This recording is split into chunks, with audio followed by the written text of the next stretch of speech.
सो hi friends, कैसे हो आप सभी लोग। स्वागत है आप सभी का हमारे यूट्यूब चैनल के ऊपर। आज का वीडियो बहुत ज़्यादा इंपॉर्टेंट है क्योंकि आज हम देखेंगे कि एमएसटी सीडी में जो आपके क्वेश्चंस होते हैं क्या वो रिपीट होते हैं। ठीक है, बहुत सारे स्टूडेंट का सवाल है क्या सर हम शिफ्ट वाइज क्वेश्चन करके जाएंगे तो कितना परसेंट आ सकता है, फिर कितने मार्क्स आ सकते हैं। तो ओवरऑल एक समझ में आता है कि चलो कि कोई स्टूडेंट का 14th को एग्ज़ाम है, कोई स्टूडेंट का 15 को एग्ज़ाम है, कुछ स्टूडेंट का 16 को एग्ज़ाम्स है। सो ये जो शिफ्ट वाइज एग्ज़ाम होते हैं, अगेन ये जो 14 है इस तारीख में सुबह है, मॉर्निंग को और आफ्टरनून को 2 बार एग्ज़ाम है, यहाँ पर भी 2 बार एग्ज़ाम है और यहाँ पर भी 2 बार एग्ज़ाम है। तो क्या ये क्वेश्चन रिपीट होते हैं, क्या कॉन्सेप्ट्स रिपीट्स होते हैं या फिर क्या होता है, ये सारा जो डिस्कशन है वो आज के इस वीडियो में हम करने वाले हैं। इसलिए वीडियो को लास्ट तक देखना बहुत इंपॉर्टेंट ये वीडियो है। आपकी जो भी सभी मिसकंसेप्ट आपके बन रहे हैं regarding this shift wise questions, so वो क्लियर हो जाएंगे। ठीक है, तो यस अभी देखेंगे अगर 14 तारीख को, ठीक है यहाँ पे थोड़ा इसको हम जूम करते हैं। यस, तो यहाँ पे आ गए हम। जो 14 तारीख की आपकी जो एग्ज़ाम है इसके अंदर मॉर्निंग में आपका एक पेपर होगा। ठीक है, मॉर्निंग के अंदर एक पेपर होगा। अब मॉर्निंग के अंदर जो पेपर होगा उसके अंदर क्वेश्चन कितने होंगे आपके 100 क्वेश्चन। यस और नो? यस। सो 100 क्वेश्चन का एक पूरा पेपर होगा। अब उसके अंदर पूरा आपका क्लास 11th भी होगा, 11th के भी क्वेश्चन उसके अंदर होंगे और 12th के भी होंगे। अब मुझे आप बताइए अगर मैं क्वेश्चन पेपर बनाता तो ये जो है वो क्वेश्चन पेपर हम अलग बना सकते हैं क्या 6 क्वेश्चन पेपर हम बना सकते हैं अलग? यस। सो 6 क्वेश्चन पेपर जो है वो हम बना सकते हैं, जो क्या करेगा स्टूडेंट्स को हम लेंगे उसके एग्जाम। ठीक है, तो 6 डिफरेंट क्वेश्चन पेपर अपने पूरे सिलेबस पे हम बना सकते हैं, उसमें कोई बड़ी बात नहीं है।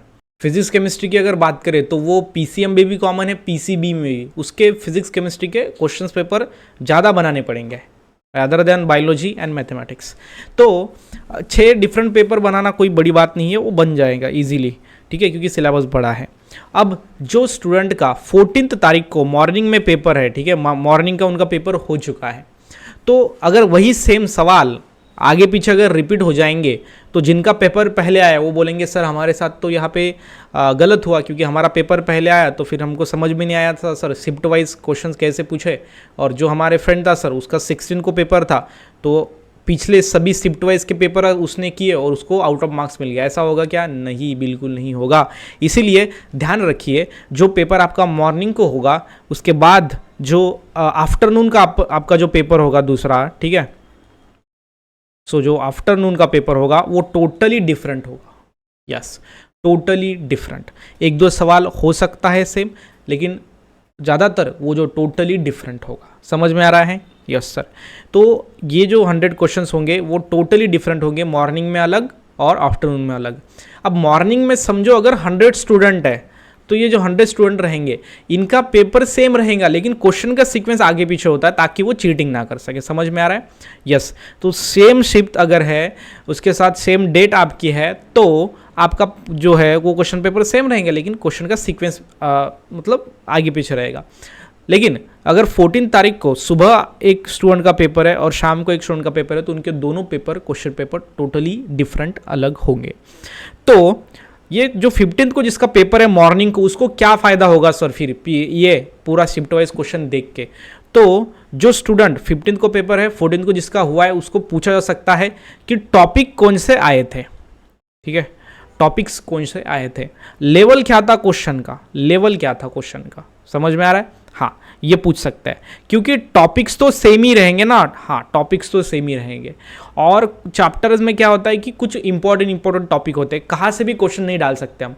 जो आईएमपी टॉपिक्स होते हैं उसके ऊपर सवाल डालते हैं, मतलब ऐसा नहीं कि कैसा भी क्वेश्चन पेपर सेट किया, नहीं, कुछ इंपॉर्टेंट टॉपिक्स होते हैं उनको टच किया ही जाता है तो वो करना पड़ता है। ठीक है, तो वो ध्यान में रखिए।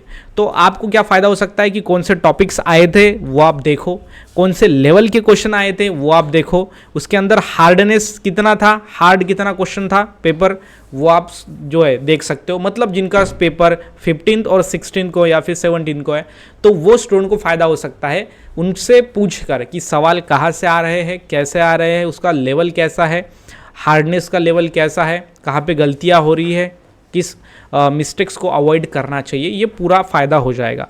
लेकिन हाँ, क्वेश्चन पेपर सेम नहीं होता, क्योंकि अगर सेम रखेंगे या फिर आधा % या फिर 20% भी अगर सेम रखेंगे तो पहले जिसका पेपर हो उसका तो पूरा नुकसान हो गया, ऐसा हम बोल सकते हैं, या फिर उसके साथ अन्याय हो गया। ठीक है, तो इसीलिए पेपर जो है वो आपका डिफरेंट रहता है। हाँ, कुछ सवाल रिपीट हो सकते हैं लेकिन उसका परसेंटेज बहुत कम होगा। तो आपको क्या करना चाहिए, मैक्सिमम कंसेप्ट के ऊपर फोकस करिए, मैक्सिमम आप जो रिवीजन है वो करिए, ताकि आपके सवाल वहाँ पे हैंडल हो सके। क्योंकि अब जो मॉर्निंग में समझो कोई टॉपिक पूछा गया है, ठीक है, मॉर्निंग में एक टॉपिक है उसके ऊपर सवाल आया है मॉर्निंग शिफ्ट में 14 के, क्या वो 15 के मॉर्निंग में या फिर आफ्टरनून में रिपीट होगा, तो बहुत चांसेस कम है। लेकिन हाँ, ये अगर पूरा भी आपने किया, ठीक है, तो एक स्टूडेंट कह रहे कि सर मैंने 14 का मॉर्निंग आफ्टरनून सेशन पूरा मैं क्वेश्चन पेपर कर लूँगा, मतलब जो एनालिसिस है उसके ऊपर से, और उसके बाद 15 का भी 16 मॉर्निंग का भी करूँगा, तो जो 16 आफ्टरनून में मेरा पेपर है तो क्या मुझे उसके अंदर फ़ायदा होगा? तो होगा, ज़्यादा नहीं होगा। ओके, 10-20% आपको फ़ायदा हो सकता है अगर आप पूरा करके जाओगे तो, क्योंकि जस्ट आपको टाइप्स ऑफ क्वेश्चन कैसे पूछे जाते हैं वो समझ में आ जाएगा, हार्डनेस लेवल समझ में आ जाएगा, बस उससे ज़्यादा कुछ नहीं हो सकता। समझ में आ रहा है? तो ये आपको ध्यान में रखना है अच्छे तरीके से। जो इंपॉर्टेंट टॉपिक्स है वो आपको ध्यान देना है, उसके ऊपर मैक्सिमम MCQ सॉल्व करके देखो अभी, ठीक है, मैक्सिमम MCQ। ठीक है, तो मेरी कुछ टिप मैं आपको देना चाहूँगा। Tip number 1, IMP question revise करो, मैक्सिमम MCQ की प्रैक्टिस करो। जितनी ज़्यादा प्रैक्टिस करोगे उतना ज़्यादा फायदा होगा, एग्जाम में उस क्वेश्चन के आने के चांसेस बहुत ज़्यादा हाई रहेंगे। ठीक है, दूसरी बात, रिवीजन करो, ठीक है, कंसेप्ट के ऊपर थोड़ा रिवाइज करो, भूलना नहीं चाहिए। ठीक है, उसके बाद 13 बायो में मैंने आपको बता दिया कि 70% पेपर कहाँ से आता है। मेरा एक वीडियो है वो जाके देखो, उसमें मैंने पूरा बता दिया कि बायो का पेपर कहाँ से निकलता है।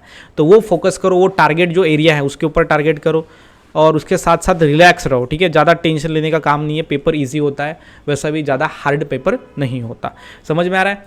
तो आप अगर इतना सब कर दोगे तो आपका फ़ायदा हो जाएगा। बायोलॉजी के अंदर मैंने उस वीडियो में बताया था, चार्ट्स बहुत इंपॉर्टेंट है, डायग्राम बहुत इंपॉर्टेंट है, ठीक है, एंड एग्जाम्पल्स होते हैं फिनोमिनॉन के, वो जो है ना वो बहुत इंपॉर्टेंट, तो वो करके जाना वो 100% मस्ट है। उसके साथ साथ क्लास 11 के ऊपर ध्यान देना, क्योंकि क्लास 11 का 20 MCQ होता है, 20 क्वेश्चन, और चैप्टर सिर्फ 4 है, तो वो उसके ऊपर ध्यान देना बेहद ज़्यादा ज़रूरी है, क्योंकि ये 20 क्वेश्चन ना कन्फर्म है 200% आएंगे, तो इसलिए वो छूटना नहीं चाहिए कोई भी सवाल उसके ऊपर का। समझ में आ रहा है? यस। छठी जो टिप्स है वो बस रिलैक्स रहना है, ज़्यादा टेंशन नहीं लेना। अब तक आपने जो किया है, हाँ, उसका फ़ायदा आपको होगा, लेकिन अब तक कोई स्टूडेंट ने अगर पढ़ाई नहीं किया अच्छे से तो वो अच्छे मार्क्स नहीं ला सकता, वो उसको ध्यान में रखना है अच्छे तरीके से। समझ में आ रहा है? यस। तो मैंने आपको कुछ बता दिया कि जो प्रॉब्लम था स्टूडेंट के माइंड में मतलब ये था कि सर क्या पूरे शिफ्ट के क्वेश्चन करके जाएंगे तो फ़ायदा होगा क्या, क्या वैसा। ओके, हो सकता है थोड़ा बहुत फ़ायदा, लेकिन ज़्यादा होगा ऐसा नहीं है, क्योंकि जो पेपर निकालेंगे तो वो सबके हित में ही निकालेंगे, और सबको जो 14, 15 और 16 को जिसका पेपर है उनको सब डिफरेंट होना चाहिए, ताकि सबके साथ एक सेम रूल अप्लाई हो सबके लिए। चलेगा? यस, इस वीडियो में इतना ही बताना था। आई होप ये वीडियो आपको अच्छा लगा होगा। अगर वीडियो पसंद आया तो वीडियो को लाइक करना, चैनल को सब्सक्राइब करना। मिलते हैं नेक्स्ट वीडियो में, तब तक के लिए stay happy, stay motivate. Thank you so much.